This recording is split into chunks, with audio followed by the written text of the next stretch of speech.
Hello, everyone. My name is Vadim Belski, and I'm head of AI and principal architect at ScienceSoft. I have more than 18 years experience in IT, working across healthcare, finance, and other regulated industries. And in my career, I have had on experience developing and delivering high impactful solutions from the global scale, e-commerce platforms and communication apps to the blockchain-based supply chains and AI-driven healthcare systems. Among my recent projects is a HIPAA-compliant healthcare AI scheduler, featuring the first integration of Amazon Nova Sonic speech-to-speech model they introduced recently with integration with the LiveKit media server. Today, I focus on helping healthcare providers from the Gulf to implement agents and improve their communication and automate clinical workflows. Hello, everyone. Thank you so much for joining our webinar. I am Hadeel Abu Baker, a senior healthcare IT consultant and business analyst at ScienceSoft, with over 15 years experience in healthcare IT and digital health innovation, focusing on AI-driven patient solutions and outcome-focused AI adoption. I am based in UAE and proficient in GCC, local clinical workflow and IT ecosystem. ScienceSoft is IT company with 36 years in the market, 20 years in healthcare IT, specifically in healthcare IT domain. We implemented more than 150 projects in healthcare domain, and we have more 750 plus employees, IT specialists, and healthcare consultants with the medical doctor degrees. And we are proficient with healthcare data standards. ScienceSoft in Gulf, we have offices in KSA and UAE, and we are actively collaborating with both government and private healthcare providers, especially in UAE and the KSA. Our solutions always ensured to be aligned with all vision and initiatives available in the Gulf region. For example, Saudi Vision 2030, Oman Vision 2040, or UAE Strategy 2025, and Qatar Vision 2030. We deliver solutions always easily and seamlessly to be integrated with known and standard initiatives or compliance or applications such as NFIS and WASFATI in Saudi Arabia. And we always comply with the standards, for example, Abu Dhabi Health Information Cybersecurity in Abu Dhabi or NHRA in Bahrain. In today's webinar, as you know, our session is focused on AI agents in healthcare domain. And we will be happy to show you multiple of practical demos, how AI agents can help in that, especially in appointment scheduling or triage. And we will talk more deeply about AI scribing or how to summarize patients' medical history. And of course, we will share with you the technology, the architecture behind all of these AI agents and demos, and some guidelines about security, compliance, regulations, and how to measure those agents efficiently, and some core KPIs, and what is the next step if you would like to continue and apply such agents in your organization. So before we dive deep into the demos, let me set the context. Healthcare providers face capacity crunch. Phone lines are constantly busy, staff under pressure, the missed appointments, and this leads to typical revenue losses. Just imagine an employer who works 24/7. It could support your patients. It could handle chats, inbound or outbound calls with the patients. So this could be integrated with the EHR system of your hospital, and as a result, this could reduce the wait times, fewer no-shows, and actually it could reclaim the staff hours and improve the patient satisfaction as a result. So now we will show you a demo how patient will be calling to the clinic, and after the verification of his personal details, an agent will pick up his patient record and help him to schedule an appointment. Let's see. Hello. Thank you for calling our clinic. How can I help you today? Are you calling to book, reschedule, or cancel an appointment? I'm calling to book an appointment. Great, let's get started. Well, to verify your identity, could you please provide your full name first? Vadim Belski. Thank you, Vadim. Let's move on to your date of birth. Could you please provide that for me? December 30th, 1983. Thank you, Vadim. Lastly, could you provide the last 4 digits of your social security number? 3130. Thank you, Vadim. Your identity has been verified. Now, could you please tell me your preferred date and time for the appointment? Tomorrow, 9 a.m. I'm sorry, Vadim, but there are no available slots for tomorrow at 9 a.m. The earliest available slot is at 2 p.m. Would you like to book an appointment at that time? Let me check. Yes, I would like. Your appointment has been successfully booked, Vadim. Your appointment ID is 47932318. The doctor will be waiting for you. Have a nice day. Bye-bye. So on this demo, hello. Oh, so, Thank you for calling. Sorry. On this demo, how it's made, probably. The architecture of the demo is pretty straightforward. We have a real-time media server that connects to the telephony line. It could execute inbound or outbound calls. The agent behind the scene of media server have access to knowledge bases. It consists, the agent itself constructed from the 3 modules, and they are ASR, automatic speech recognition, LLM, which is the reasoning, or let's say, the brain of the agent, which understands the dialogue itself and make decisions based on this dialogue, and text to speech, the last model. So all 3 parts could be combined in a single model. Right now on the market, you can find real-time models that combine all 3 parts in the one model, or this could be a separate models depending on your scenario. The main idea here is the capabilities. So the agent could be exposed to any telephony cooperation with the patient. So make outbound calls and receive inbound calls. So beyond the scheduling, a smart call center assistant can do additional capabilities. So it could make and automate the routine operations. It could provide pre-procedure instructions and follow-ups during the calls. And make outbound calls to the patients and instruct them that they should be ready. Don't forget to follow the specific procedure steps. And what's more important, it also collect the dialogue itself. It can have different capabilities and guide the conversation. It can have lots of questionnaires embedded into it and follow some specific standards. So let's go next. So what's behind the scene? The technology is pretty straightforward. We can access the EHR patient record. We can make a scheduler on top of this, which will pick up an information of whom I should inform today. The call orchestration engine will initiate the calls, and probably it sends into the agent an information about the patient, procedure, the phone number I should call, and some additional details, supply the and based on those information, agent itself can execute the call.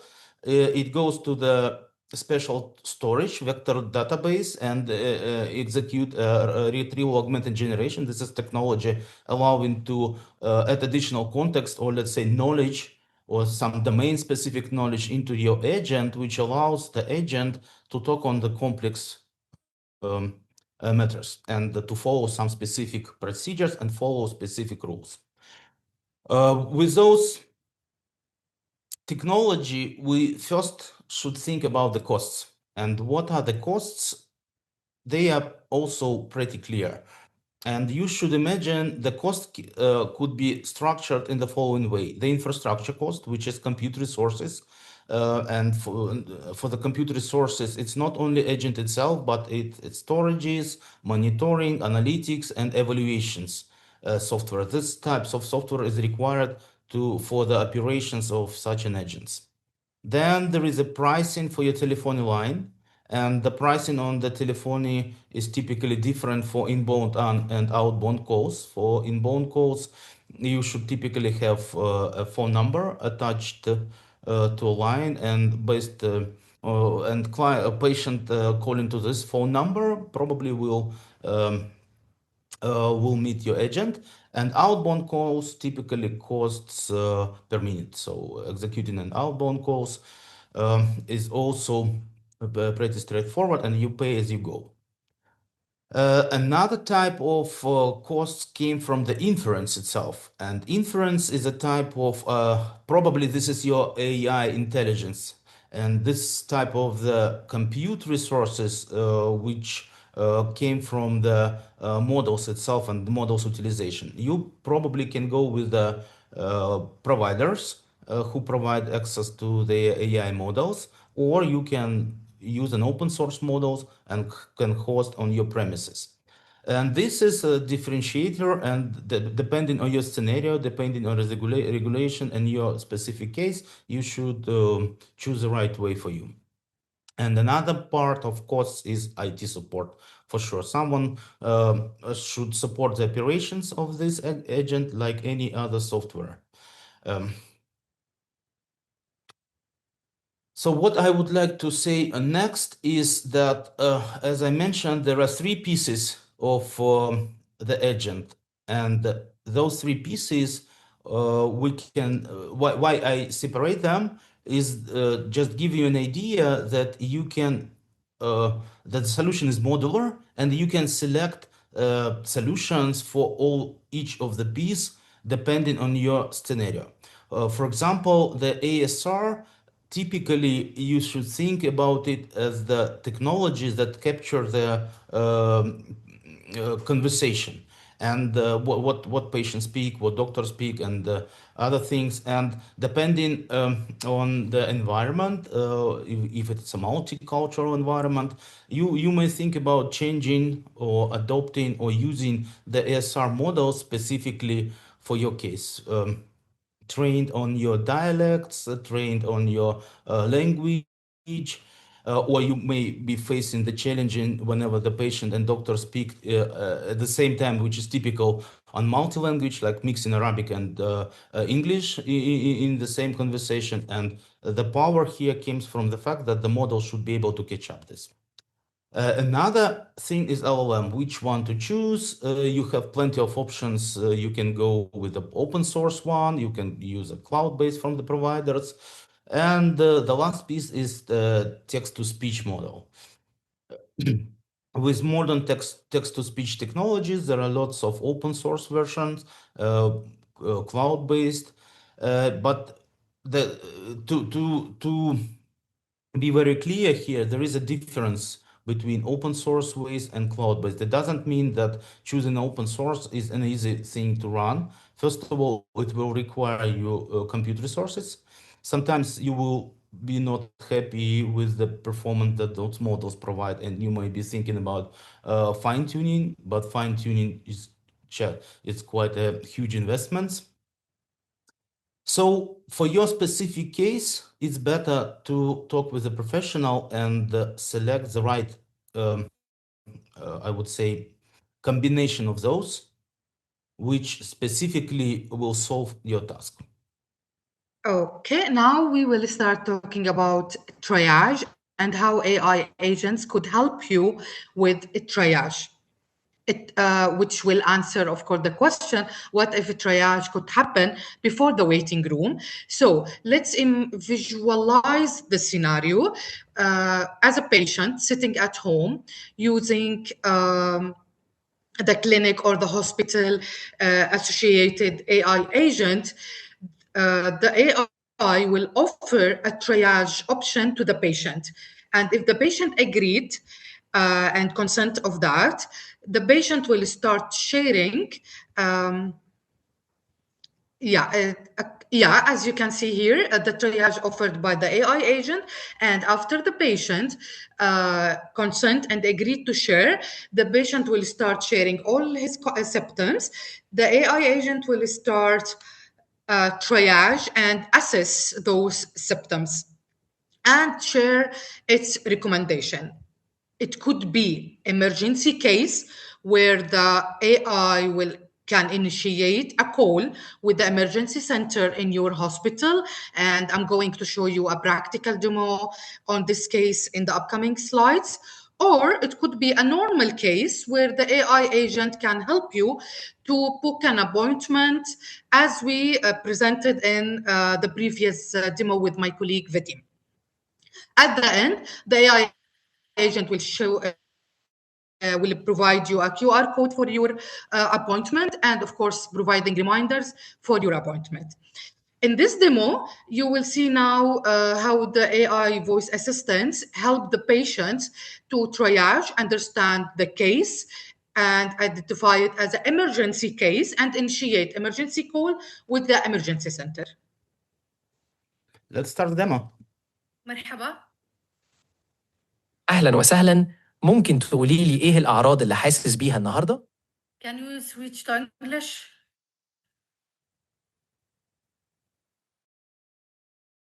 Experiencing today? I have chest pain and it's getting worse. I'm sorry to hear that. Can you describe the chest pain for me? Is it more of a sharp pain or a pressure-like feeling? And does it spread to your arm, jaw, or back at all? It's heavy and it's getting into my left arm. Thank you for sharing that. Since you're experiencing chest pain that feels heavy and it's spreading to your arm, this could be serious. I strongly recommend that you seek emergency medical attention right away. Would you like me to help connect you to emergency services now? Yes. I've alerted emergency services right away. Please stay calm and help is on the way. If you can, try to keep someone nearby while you wait for them to arrive. Okay, thank you. So what was on this demo? First of all, you mentioned artificial person. I called it avatar present on the conversation. So this is another type of to make another type of agent that can present in the conversation, and patient can feel like speaking with a human. For sure, this give an additional trust and other things. But let's dive deep into those specific scenario.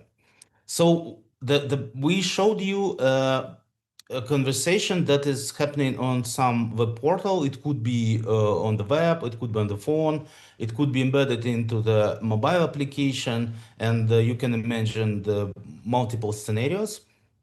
There is still the same three pieces like speech to text, LLM, and text to speech.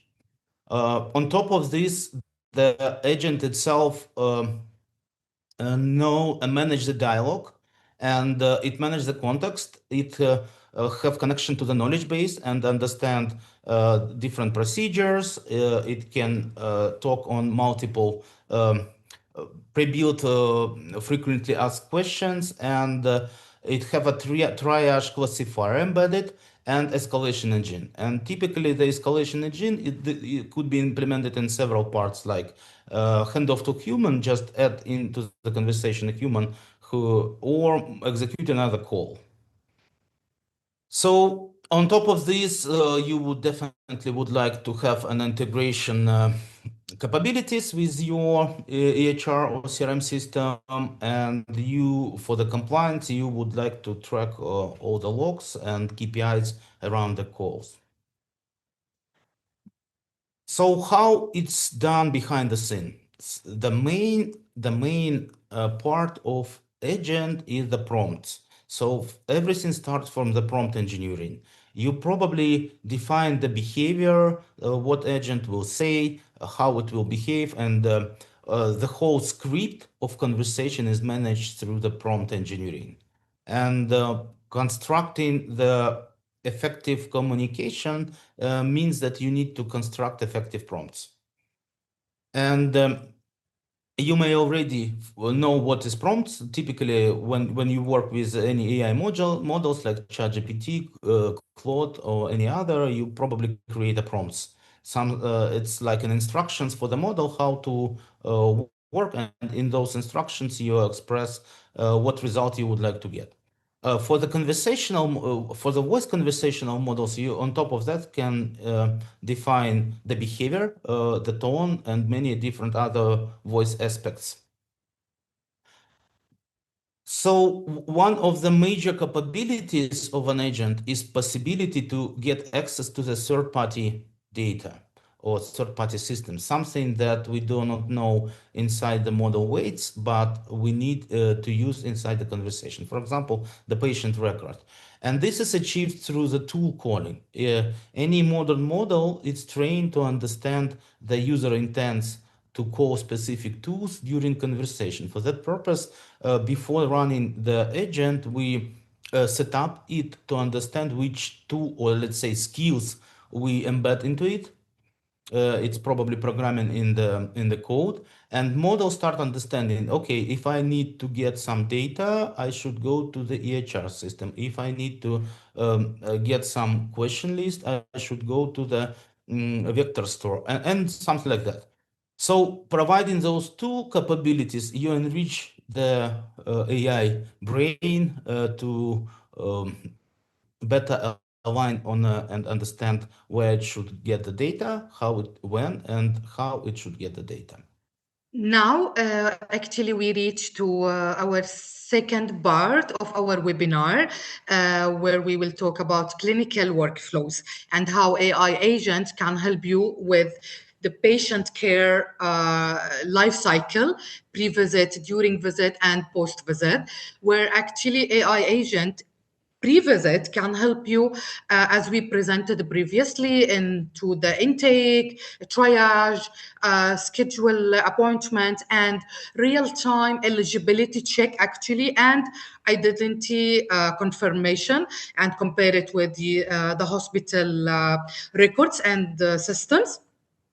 During the visit, AI can help you, as we will talk into details now in the upcoming slides, how the AI is scribing or how to provide a structured notes about the patient case to be provided to the practitioners and doctors, and how also provide suggestions or reminders actually for both, for the clinic and for the patients.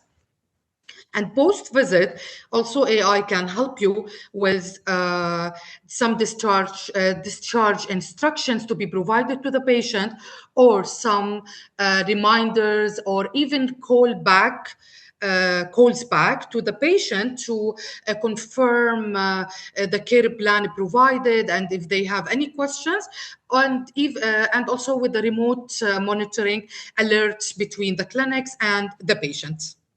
And now let's look more closely on additional use cases. So AI scribe. There are two main use cases. Let's start with AI scribe. So imagine during the visit, the scribe captures the conversation in real time and make notes, capture the general AI and generate the AI schemas, structured schemas, probably the swap notes, subjective, objective assessment, and plans notes within the captured conversation. This makes the review much faster when AI scribe posts the structured information to the EHR system in front of the doctor eyes. So doctor can review the information very fast, and within the structured way, he can assess it also very fast. So he even do not need to type an information into the system. Another thing is the history data summarization, specifically patient records. And think about this way that AI can give effectively the summary about what happened with the patient before, without losing the context of those medical notes. And this probably gives a very reduce the time needed for the doctor to educate himself with those notes. And the difference compared to many other common solutions is that our approach enforces a structured way and validation.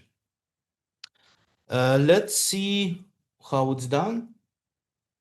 So in this architecture, you may already find a real-time communication. This is a WebRTC technology. And in addition, to be effective in a scribe scenarios, you will need a voice activity detection and speaker diarization, who said what. Then, as I already mentioned, the multi-language model that then can capture and transcribe into text the conversation is very important. There is a bunch of open source one, and there is a bunch of commercial one. So Whisper Large and NVIDIA Parakit, Vosk, and OpenAI Omni, GPT-5 Audio. These are good examples of the models that can transcribe your conversation effectively from the multilingual perspective. Even the conversation mix different words from multiple languages, it could effectively capture them. Another aspect is the medical terms. So there are also specialized models who can understand medical domain and understand specific medical jargon. So among them, like Amazon Transcribe Medical, this model specifically trained for the medical domain. Azure, Dragon Medical, Google Cloud Healthcare SR, and many others like Cerebras, and there are a bunch of open source. There is a way also to fine-tune the existing open source model with medical domain based on some available data sets. So on this architecture, you also may face some hallucinations coming from this model because of for example, noise or many or different other aspects, and having the post ISR step is very important, which is done probably with LLMs, and those models can catch up hallucinations and understand where the biasing is and normalize the output. And what's more important, at the end, translate it to the language of your HR system. So if your policy is to store all the medical records in Arabic, it could translate to Arabic. If it's English, we can translate everything to English. So how it's actually made? First of all, there is a specific models to segment the speaker during conversation. I would say it's not a models, but a specific capabilities on top of the model. You make a special timing events, and based on this timing, models can separate who speak what. And on top of this, there is an entity extraction. You need to understand domain well and extract specific terms from the conversation. Then you need summarization. And one of the effective, I would say, approaches is the chain of destiny. This is a very effective approach recently found by Salesforce engineering team. And this approach allows to summarize any conversation or unstructured text and extract very important details from this text without missing the sense of the text. So according, you can find the link on our presentation and make more research more about it, but according to the benchmark, this is one of the best summarization techniques available right now. So whenever we make an automation on top of this, we also should think about the, as I mentioned, LLMs, that's something that normalize the final nodes. And those LLMs typically should be connected to the terminology server, specifically whenever we're speaking about the coding capabilities.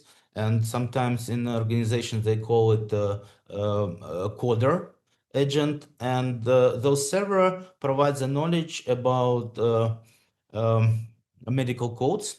And why it's important to separate it from the overall agent is because the codes typically changes from time to time, and you need to be actual in those changes.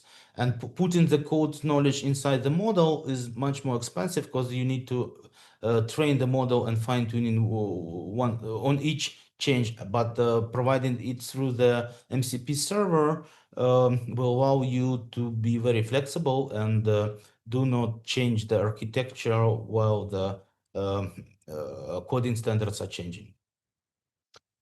And probably the MCP server will allow you to even to go deeper. So it's a way to implement your retrieval augmented generation pipelines and feed additional information whenever needed to the models.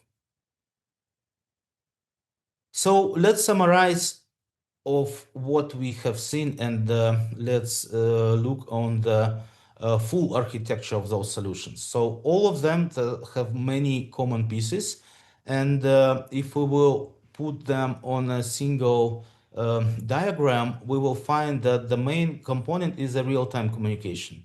And real-time communication means that we can communicate with the patients through multiple channels. It could be telephony, it could be website, it could be WhatsApp or any other messenger.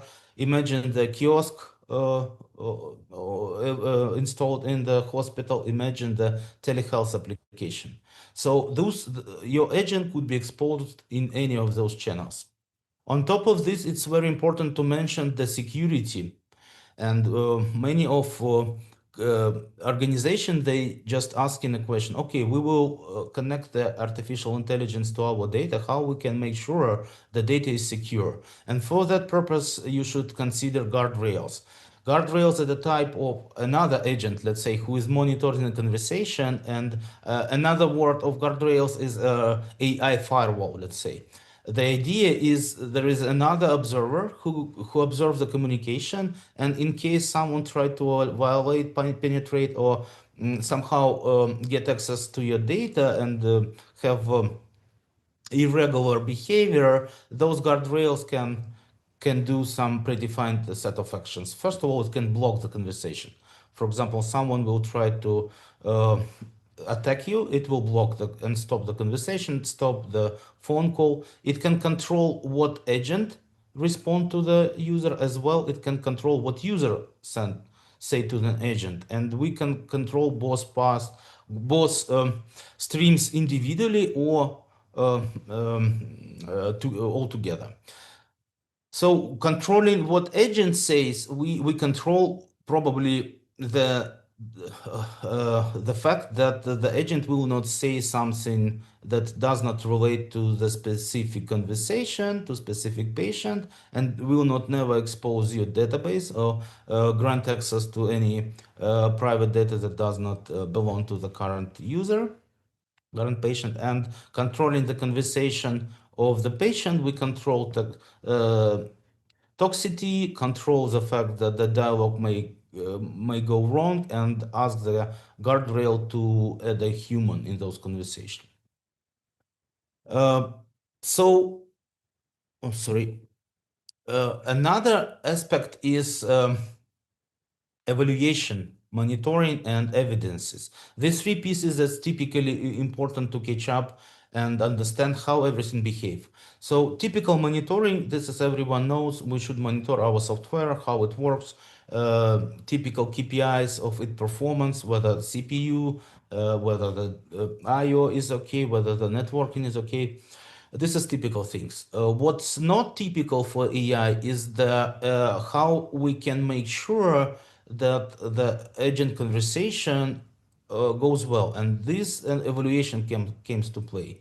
There is capabilities to judge on the quality of the conversation also using AI. So AI can go through the conversation itself, analyze the sentiments of the conversation, analyze whether the patient reached the goal, and multiple different factors. And first of all, analyze whether the agent produced the relevant responses. And that way, you can constantly monitor your agent infrastructure and improve it. You should think about agent this way. You definitely should think about evaluation all the time. So constantly monitor it and improve, because you cannot catch up all the scenarios from the beginning. Typically, you can plan one thing. In reality, after the launch, it could happen that you did not capture some of the important domains. So constant monitoring is a key to success.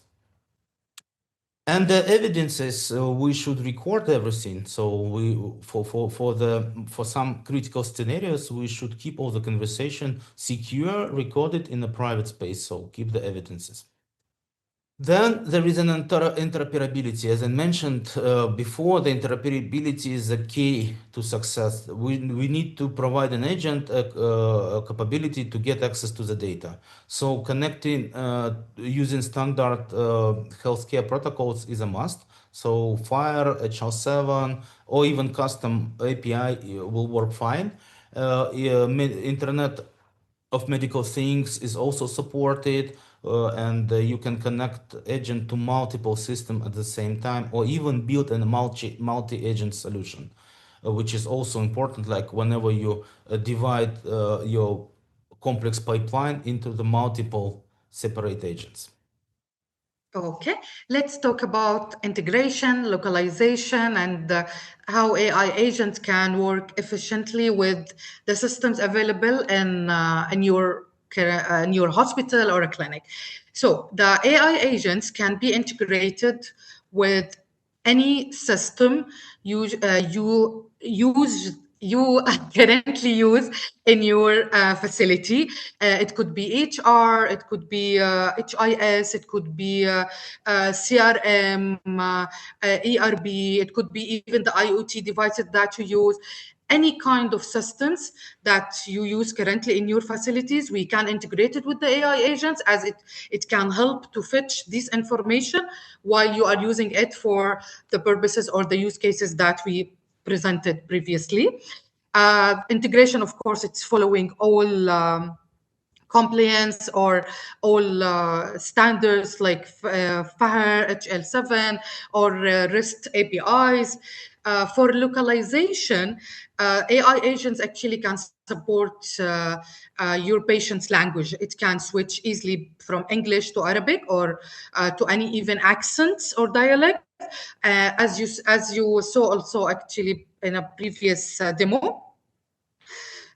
For the compliances, we will talk about it in details in the upcoming slides. However, we are following with the Gulf region standards, for example, Abu Dhabi Health Information Cybersecurity in Abu Dhabi. Before actually I go out of the previous slide, which is the integration, I noticed one question from one of our audience. It's in addition to electronic health record, EHR system, which other hospital or clinical information system can be integrated? Okay, as I mentioned, it can be with any system we are using currently in the facilities. EHR, ERBs, CRM, whatever it's required, HIS, any kind of systems. Regarding the regulations, of course, we are following the region, GCC, and each country regulations and related rules.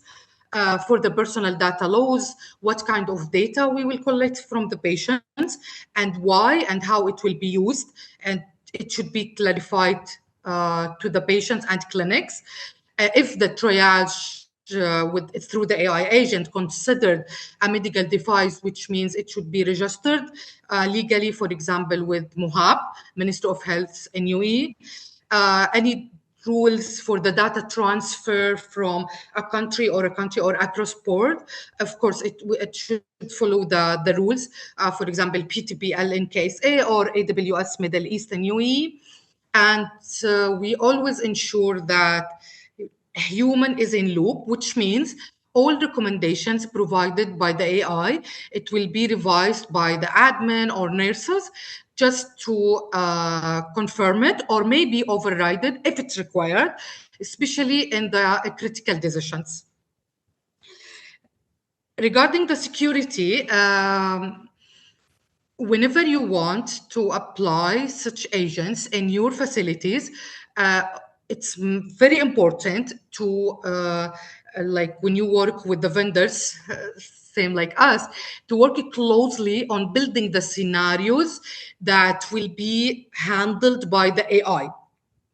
What I mean with that, I mean, if you noticed in the demos, for example, we are asking some question like date of birth, security number, etc., just to confirm the identity of the patient.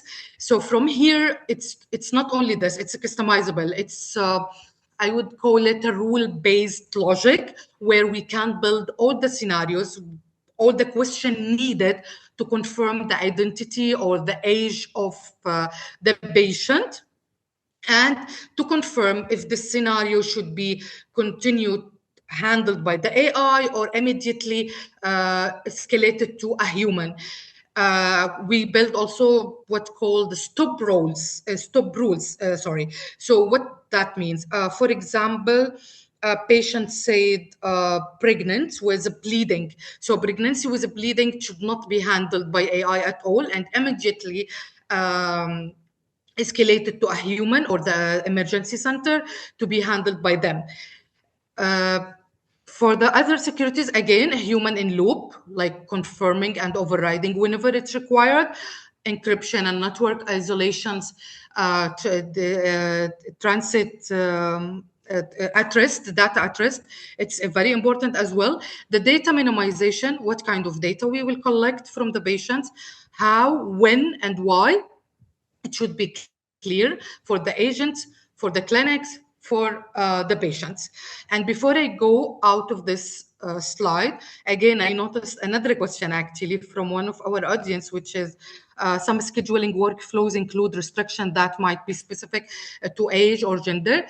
Yes, as I mentioned, when we build those scenarios, it's customizable. The script, the configuration, when we build it with the agent, it can, as per the demand, the requirement. If there is a specific age, we should like a stop agent to handle it with the patient and escalate it to the human.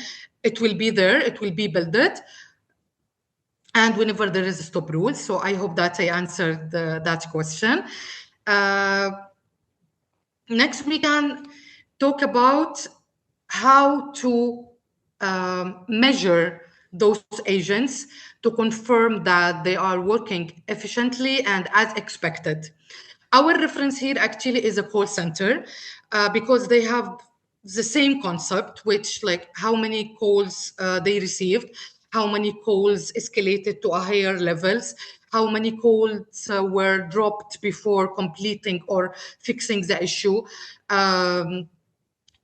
We use it as a reference and reflect it on these agents to measure their work, if they are working efficient or not, if there is any calls escalated from the agent to a human, how many calls have success rate, no show up, percentage it reduced, and like the ROI or the time saved for the clinics, the staff, for the nurse as well. And this data, it can be collected, of course, from CRM, from EHR or practice management, from the conversation with the AI itself, with the agent itself, because it will be locked and monitored. So from there also we can collect all of this data for these KPIs and how to represent it. Of course, we can use reports, dashboards, for example, BI. What's next now? If any healthcare providers, facilities want to start implementing agents in their workflows and approaching vendors, so you can approach us to provide you a personalized demo. So we can build a demo based on your maybe the most complex scenario or the most scenario that you are worried about how to handle it with the AI as per your demand and requirement. So we call it personalized demo. And then we can move with working with you on POC or MVP, a minimum valuable product, where you can try it and test it on a like a sample of patients and workflow steps.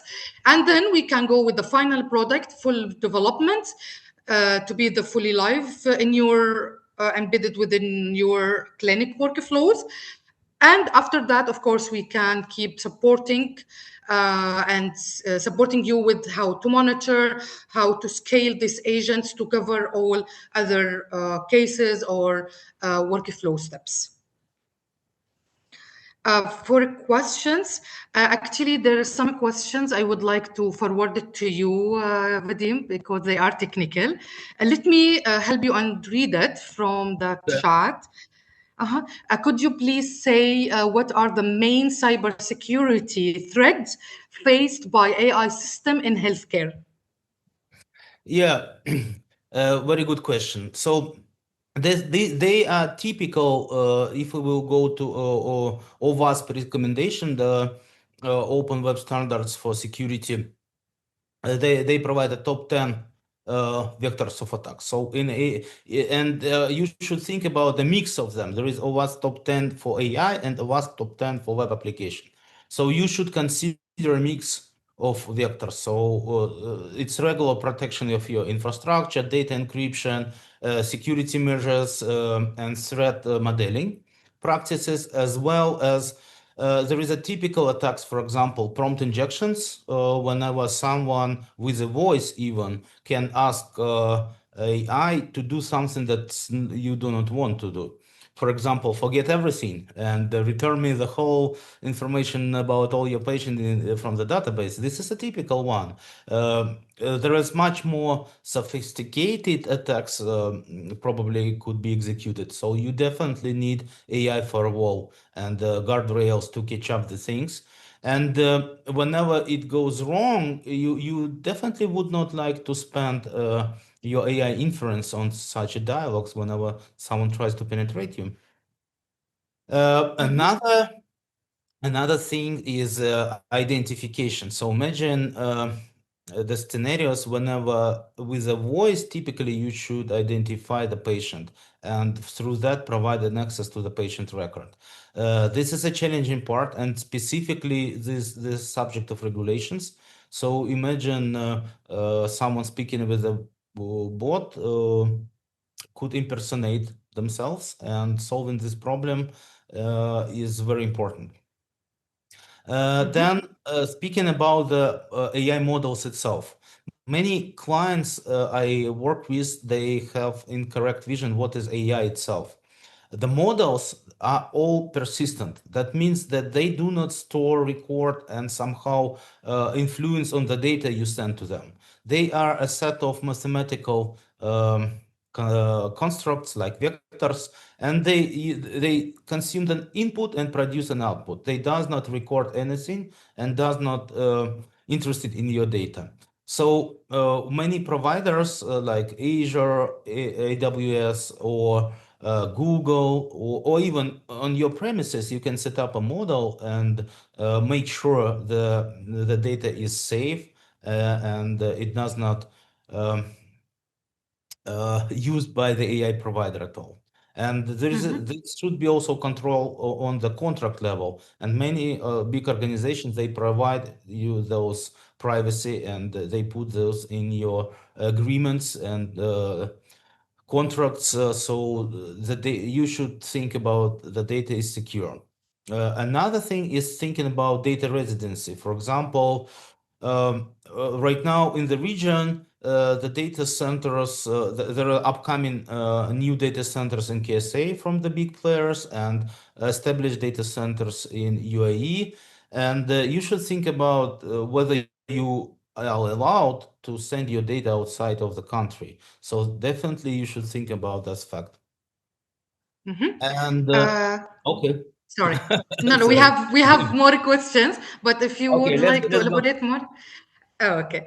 The next question is what regulations or license barriers exist for medical AI implementation in the Gulf region?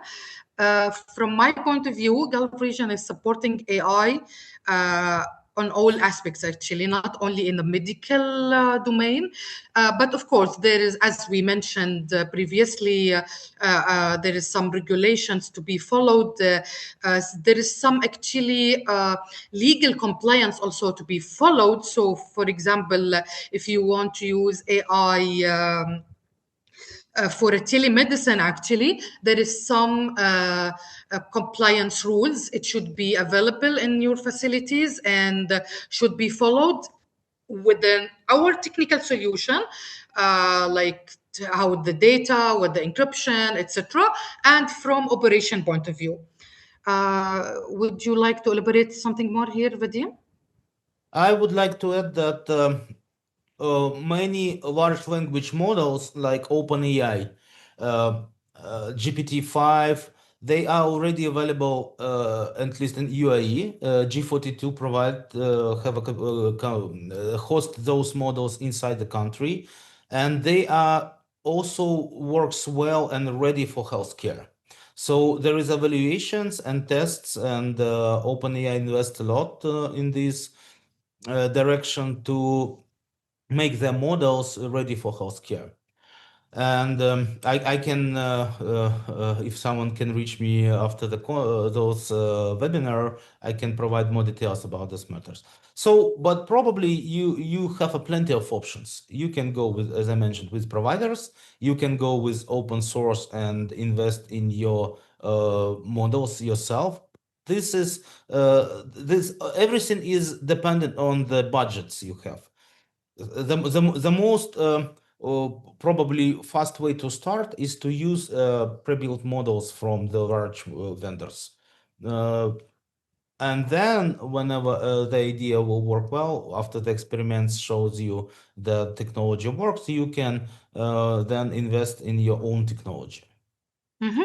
Another question is, let's imagine a patient calling is in a critical health situation and cannot consent to the processing of their medical information.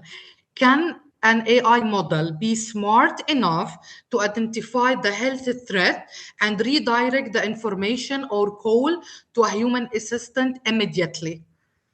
Yes, yes, it can. As I mentioned, we manage the behavior of models through the prompt engineering. So we construct the instructions, and such an instruction could be a part of the prompt, which will identify those scenario and execute a tool call. Probably it could be a call forwarding or adding a human into the current conversation.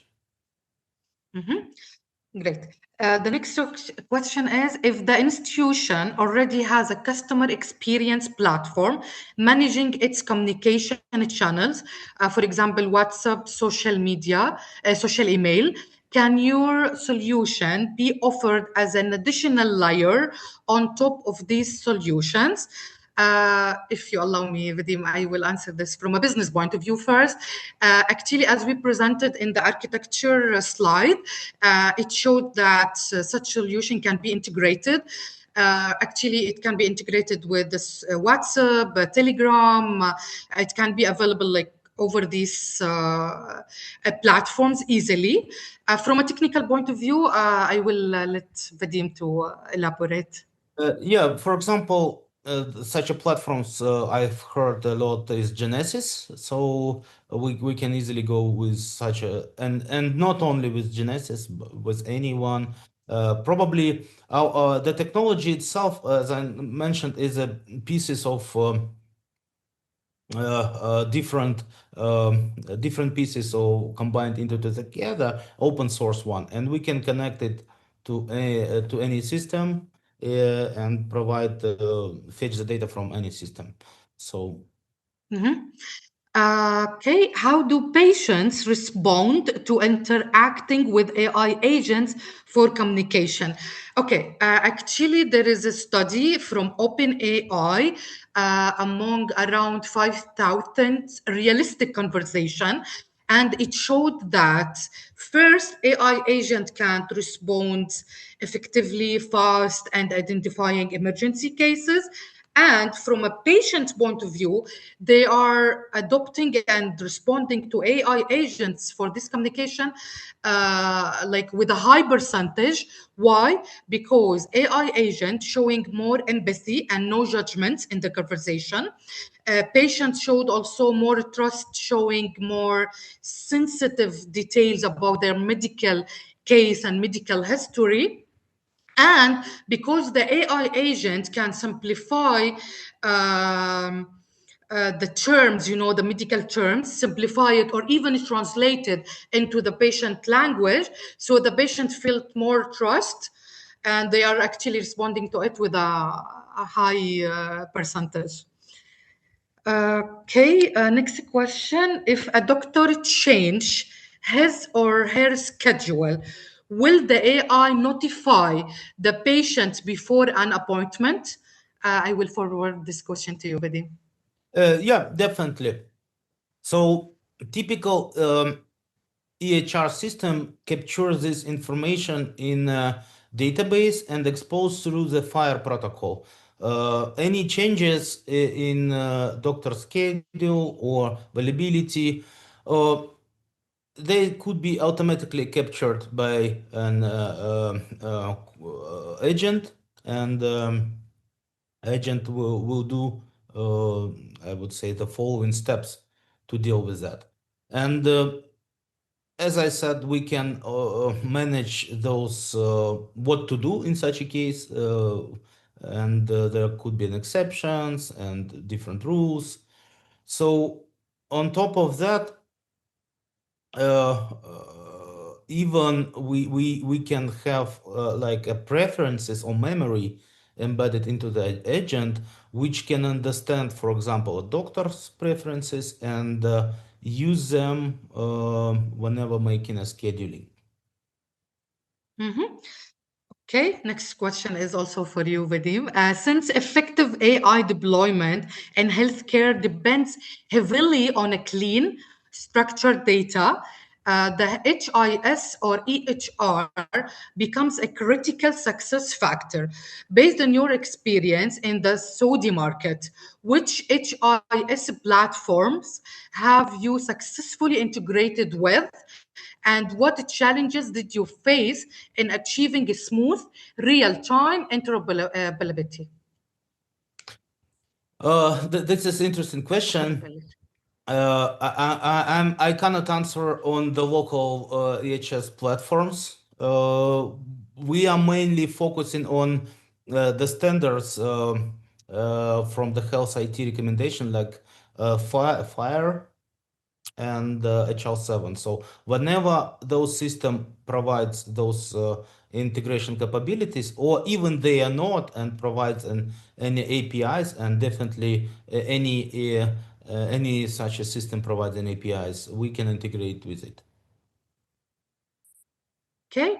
For healthcare providers operating in multiple regions with different Arabic dialects, multi-language patients, and even mixed Arabic English speech, what is the most realistic approach to building and training AI systems that can understand patient accurately without escalating model training costs? Are there scalable strategies you have seen work in the Kingdom, KSA or UAE, for dialect diversity inside the clinics? Yes, we have seen some local providers who specifically solving those exact problems. They produce the ASR models and provide an inference. So they train their models to understand as much as possible Arabic dialects. This Arabic company probably, so this is their business. And as I mentioned, the modularity of our solution, finding and we can integrate with anyone. The real-time capabilities allow us to consider those pieces of technology as pluggable, so we can go with some local company who is present on Arabic market and specifically solves the Arabic conversational problems, and include the large language model from OpenAI, and this could be integrated in a single solution. So when this is like a process of evaluation, finding the right partners, finding and combining the right technologies in the single solution. We have some recommendations for sure, but I do not want to make advertising on this call. Our last question is, what was your company? I believe here you mean role in Wasfati exactly. So when we mentioned on in Gulf region how our solution is, it's seamlessly and easily can be integrated with any initiatives. One of them is Wasfati. That's what we meant with our slide. If you want Vadim to elaborate more. I would say so what we are doing with for our clients. First of all, this is consultancy. So we can share our knowledge, and based on our large experience, clients benefit and finding the right strategy of AI adoption.